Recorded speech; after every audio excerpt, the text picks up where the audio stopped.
प्रिय भक्तों, स्वयं लंकापति रावण ने कहा था कि अगर आप में साहस है तो इस 1 जनवरी 2025 को इन पेड़ों को छूकर वापस लौट आइए। ऐसा करने से गरीब भी अमीर बन सकता है। इतना धन मिलेगा कि आप संभाल नहीं पाएंगे और जन्मों जन्मों की गरीबी हमेशा के लिए समाप्त हो जाएगी। अगर आपको यकीन नहीं है तो इसे स्वयं करके देखिए। नमस्कार दोस्तों, आपका स्वागत है। मतंग वाइस में ऐसा माना जाता है कि इन विशेष पेड़ों में स्वयं मां लक्ष्मी का वास होता है। रावण ने भी कहा था कि यदि सही समय, सही मुहूर्त और सही विधि से 1 जनवरी 2025 को इन पेड़ों को स्पर्श कर लेते हैं तो आपकी गरीबी और सभी कष्ट सदा के लिए दूर हो जाएंगे। आपका भाग्य इस कदर चमक उठेगा कि हर जगह आप पर दौलत बरसेगी। लेकिन दोस्तों, एक विनती है कि इस वीडियो को पूरा देखें। अगर आपने इसे अधूरा छोड़ा या स्किप किया तो आपको इसका पूरा लाभ नहीं मिल पाएगा और हो सकता है कि पूरा साल 2025 समस्याओं से घिरा रहे इस वीडियो में हम आपको उन पेड़ों के बारे में बताएंगे जिन्हें छूने मात्र से मां लक्ष्मी की कृपा प्राप्त होती है और गरीबी दूर हो जाती है। तो ध्यान से अंत तक बने रहे। अब इससे पहले कि हम उन पेड़ों के बारे में बात करें, अगर आप मतंग वाइस चैनल पर नए हैं तो चैनल को सब्सक्राइब करें, इस वीडियो को लाइक करें और अपनी राशि को कमेंट बॉक्स में जरूर लिखें। हम आपकी राशि के अनुसार आपके भाग्य को सुधारने और समस्याओं को हल करने के उपाय भी साझा करते हैं। दोस्तों, हमारी भारतीय संस्कृति में पौराणिक मान्यताओं का विशेष महत्व है। ऐसा कहा गया है कि कुछ विशेष पेड़ पौधे देव वृक्ष के रूप में पूजनीय हैं और इनका आशीर्वाद हमारे जीवन को खुशहाल बना सकता है। यह पेड़ पौधे न केवल हमारी परेशानियों को दूर करते हैं बल्कि आयुर्वेद में इनका उपयोग औषधियों के रूप में भी किया जाता है। वेद पुराणों में इन पेड़ों का महत्व बार बार बताया गया है, जो न केवल शारीरिक बीमारियां दूर करते हैं बल्कि जीवन में सुख समृद्धि भी लाते हैं। दोस्तों, हमारे हिंदू धर्म में देवी माता रानी के अनेक स्वरूप माने गए हैं, जिनमें वृक्षों को भी देवी का स्वरूप माना गया है। आज मैं आपको ऐसे वृक्ष के बारे में बताऊंगा जिसे 1 जनवरी नए साल के दिन छूना अत्यंत शुभकारी बताया गया है। नए साल इस वृक्ष को छूने मात्र से शत्रु दोष, कर्ज दोष और गरीबी दोष जैसे सभी कष्ट समाप्त हो सकते हैं। 24 के बाद 2025 आएगा और इस नए साल के पावन पर्व पर कुछ ऐसे वृक्ष हैं जिन्हें देव वृक्ष या देवी वृक्ष कहा गया है। यह वृक्ष देवी के स्वरूप होते हैं, माता काली के प्रतीक माने जाते हैं। हमारे धर्म में पेड़ पौधों को देवी देवता मानकर पूजा करने की परंपरा है और यह परंपरा हमें निभानी चाहिए। साइंस भी यह मानता है कि पेड़ पौधे मनुष्यों को मुफ्त में प्राण वायु यानी ऑक्सीजन प्रदान करते हैं। यह पेड़ हमारे द्वारा छोड़ी गई कार्बन डाइऑक्साइड उसे अपने अंदर सोख लेते हैं और हमें शुद्ध वायु देते हैं। पेड़ खुद तेज धूप सहते हैं लेकिन मनुष्य को शीतल छाया प्रदान करते हैं। हमारे धर्मशास्त्रों में कुछ ऐसे वृक्ष बताए गए हैं जिन्हें छूने मात्र से व्यक्ति के बंद किस्मत के ताले खुल सकते हैं और उसका सौभाग्य चमक उठता है। शास्त्रों के अनुसार पेड़ पौधों को अत्यंत गुणकारी बताया गया है क्योंकि इनमें साक्षात देवताओं का वास माना गया है।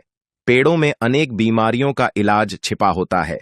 इनमें कई प्रकार की जड़ी बूटियां पाई जाती हैं जो हमारी सेहत के लिए लाभकारी हैं। भगवान श्री कृष्ण ने भी गीता में कहा, वृक्षों में मैं पीपल का वृक्ष हूं। पीपल के वृक्ष को वृक्षों का राजा माना गया है क्योंकि इसकी आयु अत्यधिक होती है और यह सर्वशक्तिमान होता है। पूजा पाठ में भी पीपल का विशेष महत्व है। तो दोस्तों, आज मैं आपको 2025 के नए साल में छुए जाने वाले उस विशेष वृक्ष के बारे में बताऊंगा। कृपया कमेंट में जय माता दी अवश्य लिखें। हमारे धर्मशास्त्रों में अनेक ऐसे वृक्ष बताए गए हैं जो कल्याणकारी और मंगलकारी होते हैं। अगर आप इन्हें छू लेते हैं तो आपकी सभी परेशानियां और कष्ट दूर हो सकते हैं। विशेष रूप से 1 जनवरी को इन वृक्षों का असर कई लाख गुना बढ़ जाता है क्योंकि इस समय धरती पर विशेष शक्ति सक्रिय हो जाती है। इस समय अचेत वस्तुएं भी चेतनाशल हो जाती हैं। धरती पर ऐसी ऊर्जा का वास होता है जो मनुष्य के जीवन को सुख समृद्धि से भर सकती है क्योंकि जीव जंतु, पेड़ पौधे और अन्य सभी प्रकार की वस्तुओं में इस समय विशेष शक्ति जागृत हो जाती है। यह शक्ति सभी में प्राण भर देती है। ऐसे समय में खासकर देवी स्वरूप माने जाने वाले पेड़ पौधों को छूने से व्यक्ति के जीवन की सारी परेशानियां, दुख तकलीफें, कष्ट, रोग, कलह और जीवन की बड़ी समस्याएं दूर हो सकती हैं। काल सर्प दोष, शनि दोष, राहु दोष और अन्य दोष भी समाप्त हो जाते हैं। दोस्तों, आज मैं आपको 3 विशेष पेड़ों के बारे में बताऊंगा जिन्हें देव वृक्ष कहा जाता है। इस जानकारी को ध्यान से सुने, क्योंकि अगर आप इसे मिस कर देते हैं तो जीवन भर पछताना पड़ सकता है। नया साल एक ऐसा समय है जब आपको लंबी पूजा पाठ की जरूरत नहीं होती। केवल न दिनों के भीतर आप अपनी समस्याओं और गरीबी को समाप्त होते हुए देख सकते हैं। यह देव वृक्ष आपको अपने आसपास आसानी से मिल जाएंगे, लेकिन आगे बढ़ने से पहले यदि आपने कमेंट बॉक्स में जय माता लक्ष्मी नहीं लिखा है तो जरूर लिखें। यह हमारे लिए प्रेरणादायक होता है और हमें आपके लिए और बेहतर जानकारी लाने का हौसला देता है। अब मैं आपको बताने जा रहा हूं कि कौन से 3 पेड़ हैं जिन्हें नए साल के दिन छूना चाहिए। साथ ही यह भी कहना चाहूंगा कि नए साल में देव वृक्षों की पूजा जरूर करें। पहला वृक्ष है बेल का वृक्ष। स्कंद पुराण के अनुसार बेल का वृक्ष माता पार्वती के पसीने से उत्पन्न हुआ है। इसे देवी स्वरूप माना गया है और नव दुर्गा का प्रतीक कहा गया है।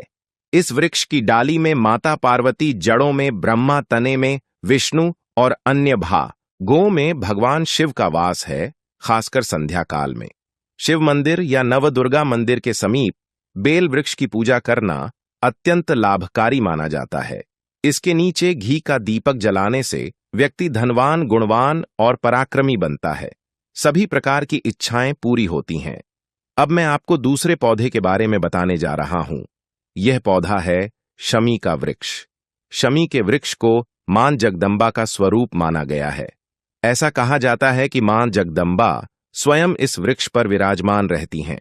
अगर कोई व्यक्ति 1 जनवरी नए साल के दिन संध्या काल में इसके नीचे दीपक जलाता है और धूप दिखाता है तो उसकी सभी परेशानियां दूर हो जाती हैं। शमी की जड़ में सिंदूर डालने से व्यक्ति को स्वास्थ्य लाभ मिलता है। जो लोग लंबे समय से बीमार हैं, उनके परिवार के सदस्य सिंदूर को 7 बार रोगी के शरीर से उतारकर शमी की जड़ में चढ़ा सकते हैं। ऐसा करने से रोगी जल्दी ठीक हो जाता है। जो लोग निरोग रहना चाहते हैं, उन्हें भी शमी की जड़ में सिंदूर चढ़ाना चाहिए। मनोकामना पूर्ति के लिए एक विशेष मंत्र है। जब आप शमी के वृक्ष को छूते हैं तो इस मंत्र का जाप करें। मंत्र है मम नोर, पूरे मम दरिद्र नाश। इस मंत्र को बोलते हुए शमी के वृक्ष को छूने से आपकी सभी इच्छाएं पूरी होंगी और दरिद्रता समाप्त हो जाएगी। अब मैं आपको तीसरे पौधे के बारे में बताने जा रहा हूं। यह वृक्ष भी देव वृक्ष के रूप में जाना जाता है।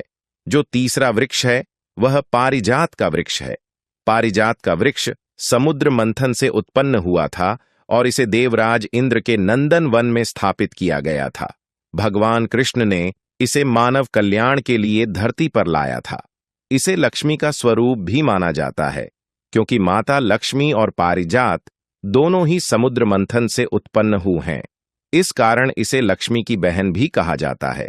ऐसा माना जाता है कि यदि किसी व्यक्ति के शरीर में थकान, कमजोरी या पीड़ा हो तो वह पारिजात के वृक्ष को शाम के समय छूकर आए। नए साल के दिन या 1 जनवरी को किसी भी समय इस वृक्ष को छू सकते हैं। इसे छूते ही शरीर से थकान और सुस्ती दूर हो जाती है।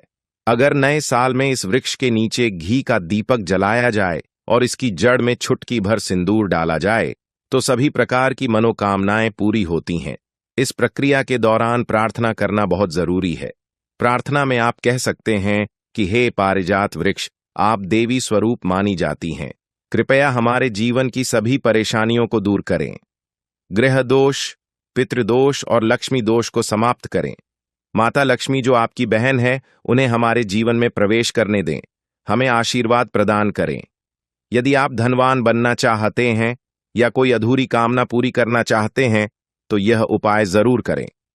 इन 3 वृक्षों बेल, शमी और पारिजात को छूने से आपकी मनोकामनाएं पूरी होंगी। यदि कोई व्यक्ति इन तीनों वृक्षों को छू लेता है तो उसकी इच्छाएं पूरी होने से कोई शक्ति से रोक नहीं सकती। इस नए साल में अपने सोए हुए भाग्य को जगाने और जीवन की परेशानियों को दूर करने के लिए यह उपाय जरूर अपनाएं।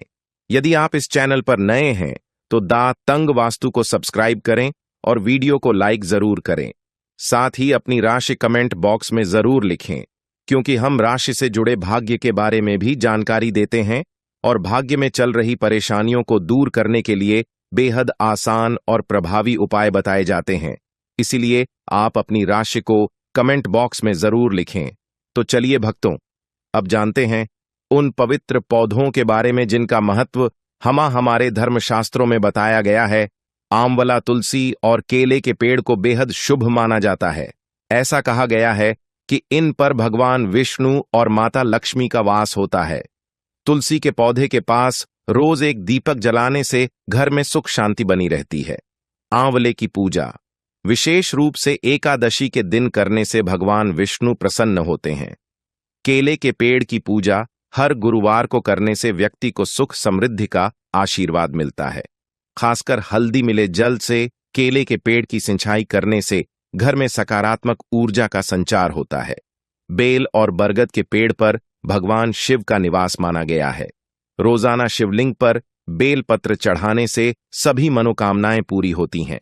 बरगद के पेड़ की पूजा त्रयोदशी के दिन करने से विशेष पुण्य फल प्राप्त होता है और यह बेहद शुभ माना गया है। कदंब के पेड़ को माता लक्ष्मी का निवास स्थान माना गया है। ऐसा विश्वास है कि कदंब के पेड़ के नीचे बैठकर यज्ञ करने से माता लक्ष्मी की कृपा प्राप्त होती है और परिवार में खुशियों का आगमन होता है। धूप घास गणपति जी को अत्यंत प्रिय है। प्रत्येक बुधवार को हल्दी लगाकर धूप घास गणपति जी को अर्पित करने से जीवन में आ रही बाधाएं समाप्त होती हैं और व्यक्ति को शुभ लाभ की प्राप्ति होती है। दोस्तों, ये वीडियो आपको कैसा लगा हमें कमेंट में जरूर बताएं। यदि आप माता लक्ष्मी के सच्चे भक्त हैं और उनका प्रेम व आशीर्वाद पाना चाहते हैं तो अभी मतंग वाइस चैनल को सब्सक्राइब करें दोस्तों।